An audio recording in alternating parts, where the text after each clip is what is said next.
各位聽眾，歡迎返到嚟收聽，啱啱好，我喺度，我係 Maggie。喺呢度，我會同你分享女人40後嘅生活體驗，同大家一齊去探索點樣喺繁忙嘅生活之中，有機會俾自己唞下氣，將沉悶嘅日常變得更加有趣。上星期啱啱過咗生日，所以今日開始就會同你分享女人41後嘅生活體驗啦。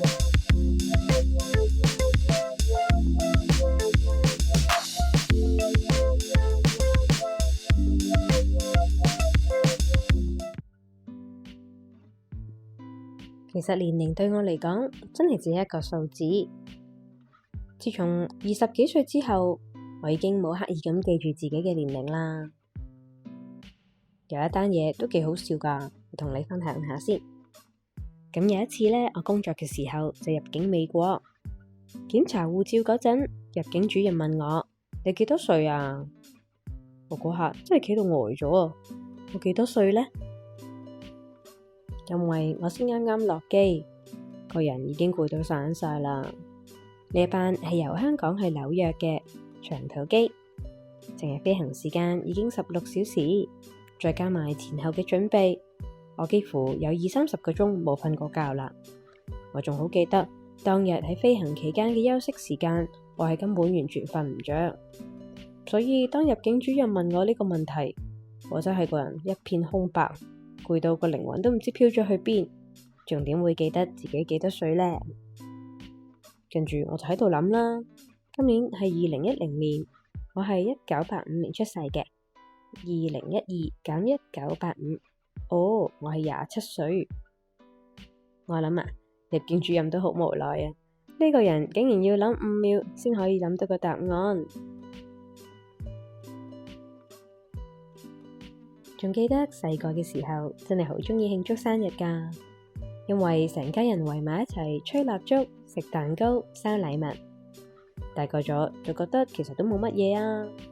雖然一班人圍埋一齊食飯都好開心，但就算唔慶祝，對我嚟講都冇乜太大影響，唔會話特別唔開心。講到慶祝呢一樣嘢呢，就要特別同你分享下意大利嘅傳統啦。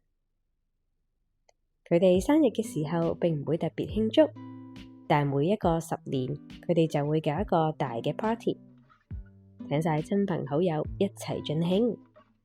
喺呢個 party 上面，佢哋會一齊回顧同慶祝一下過去呢10年自己生而為人而付出嘅努力。佢哋非常之擁抱自己當下嘅年齡，帶俾自己嘅感受同體驗，期待邁向下一個人生嘅10年。意大利人有一個習慣同香港人都幾唔同㗎。香港人通常會一班朋友夾錢請生日嘅人食飯同埋送禮物俾佢，但意大利人就啱啱相反，佢哋會出錢邀請自己嘅親朋好友食飯或者 happy hour， 分享自己喺呢個特別日子嘅喜悅。即使人生未必過得好順暢，但佢哋都會喺呢一日盡量放鬆心情咁去慶祝。我成日覺得人生對未來有一個期待係非常之緊要㗎。有啲人期待新年、聖誕節或者屬於自己特別嘅紀念日，呢一份期待就係推動我哋向前進嘅每一份力量。當然啦，有啲人係非常之唔鍾意過生日同節日。我以前都有一段時間好怕過節㗎，一過時過節就好多繁文縟節，同埋有好多人又會喺呢段時間突然間懶係熟咁樣，又要送禮又派利是，真係幾麻煩。當然啦，我而家嘅心態已經唔一樣啦。其實呢一啲日子本身並冇特別，佢哋只係365日面嘅其中一日，但係我哋曾經擁有嘅經驗就會賦予佢哋特別嘅意義。其實乜嘢日子都唔重要，只要我哋每一日都心懷感激咁樣對待我哋最愛嘅人，就已經足夠啦。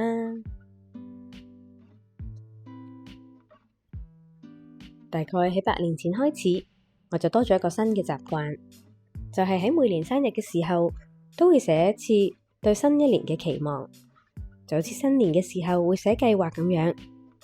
但感覺生日呢一個日子其實更加有代表性，因為呢一個係只屬於自己由1到2實際數字嘅轉變。心理學上呢一個概念叫做 Fresh Start Effect。每逢生日、新年呢類時間地標，大腦就會自動將舊嘅我同新嘅我切開。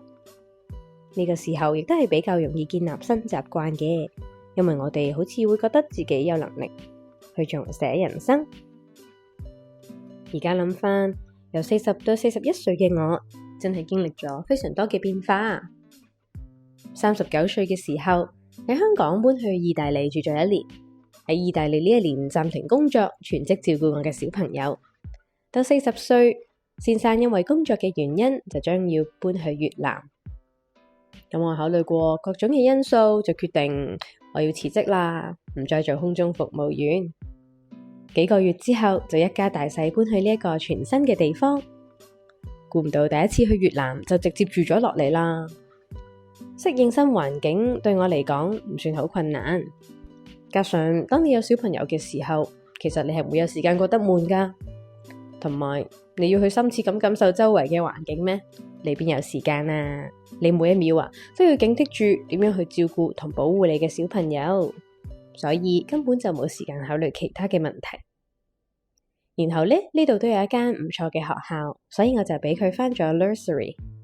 佢返咗學，我鍾意有時間諗下自己嘢，睇多啲書，諗下有啲咩可以做呢？需要開展一個全新嘅事業，當然第一步就要了解自己有啲咩潛能啦，發揮下自己嘅優點、興趣，仲有時間，種種因素，計劃人生嘅下一步。不知不覺我就摸索到而家行緊呢一條路啦，開始咗去研究多啲心理學、腦神經科學，亦都係關於我哋人生如何計劃下一步。不過喺嗰時嚟講，我最想試呢就係做 podcast。開頭都好懷疑自己有冇咁多嘢講㗎，有冇能力做得到呢啲完全未接觸過嘅嘢呢？因為我本來就係一個比較內向嘅人，我唯一真係聽得多比較嘅 podcast，咪就得 Jay Shetty 咯。但聽同自己落手落腳去做係兩回事嚟嘅。咁有啲咩令我終於突破咗心理關口，開始真正去做呢？嗰陣時啱啱好喺網上聽到人哋講，如果你想做嗰件事，首先你要話俾自己聽，你已經成為咗嗰個人啦。咁一個 podcaster 錄音嘅時候有啲咩需要準備呢？咁第一步就係去買器材啦，好實際嘅行動。第二就係諗下自己想講啲乜嘢，同埋我嘅目標聽眾係咩人呢？而我又想喺 podcast 入面帶出啲乜嘢嘅信息呢？慢慢再諗下自己人生嘅位置，一路以嚟嘅經歷，自己最近做嘅決定，仲有對未來嘅寄望，加加埋埋就促成咗我第一集嘅 podcast 啦。講真啦，其實我一開始都好猶豫，感謝嗰個每樣嘢都肯踏出第一步嘅自己，比着以前嗰個超級拖延症嘅我，今日重塑咗自己嘅大腦，建立咗新嘅回路。以前啲人成日以為大腦去到成年就定咗型，但神經塑性話俾我哋知，只要你願意持續學習同行動，好似我買器材咁，你嘅大腦神經元隨時都可以重新連結㗎。所以41歲唔算遲，而係我哋大腦更新軟件嘅黃金期。我同自己講，我係一個自律同專注嘅人，鍾意不停咁學習，有同理心，希望可以利用自己嘅長處發展自己嘅事業，一邊可以幫到屋企啦，同時亦都希望可以幫到其他家庭一齊奮鬥，一齊可以喺呢個短暫嘅人生，至少可以完成自己嘅理想。其實我喺生日前已經定好未來1年嘅目標啦，所以今年就唔需要再喺度做多一次檢討，或者到年尾啦，再做一次檢討嘅時候，睇下2026年我過成點，到時同你一齊再做一個年度回顧，同一齊定下下1年嘅新目標。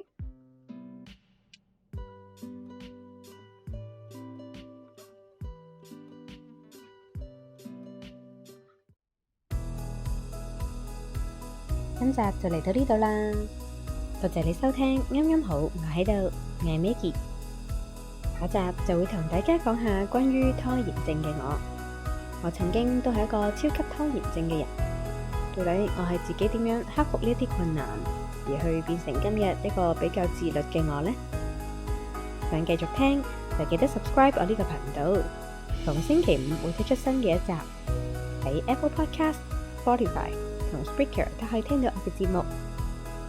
如果想睇更多有關我生活嘅日常，就可以 follow 埋我 Instagram 同 Thread Chilling in Time。下星期再見啦，拜拜。